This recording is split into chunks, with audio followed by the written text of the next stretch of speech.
Bir göreydim nur yüzünü, canlar cananı Muhammed. Biter bütün derdim çilem, canlar cananı Muhammed. Canlar cananı Muhammed. Canlar cananı Muhammed. Allahümme salli ala seyyidina ya Muhammed. Anam babam canım sana kurban olsun ya Muhammed. Allahümme salli ala seyyidina ya Muhammed. Anam babam canım sana kurban olsun ya Muhammed. Bilmem gider sözüm nere, gidiyorum ıssız yere. Açtın yüreğimde yare, canlar cananı Muhammed.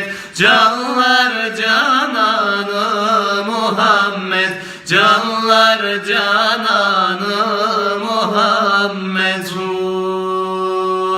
Allahümme salli ala seyyidina ya Muhammed.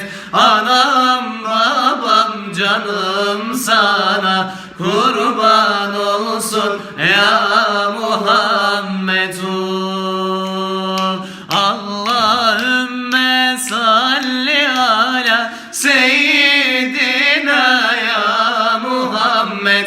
Anam babam canım sana kurban olsun ya Muhammed. Mekke'den ayrıldık şimdi, gözlerimden yaşlar indi. Tek tesellim sevdan idi, canlar cananı Muhammed.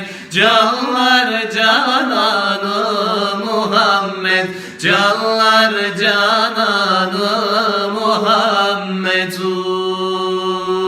Allahümme salli ala seyyidina ya Muhammed.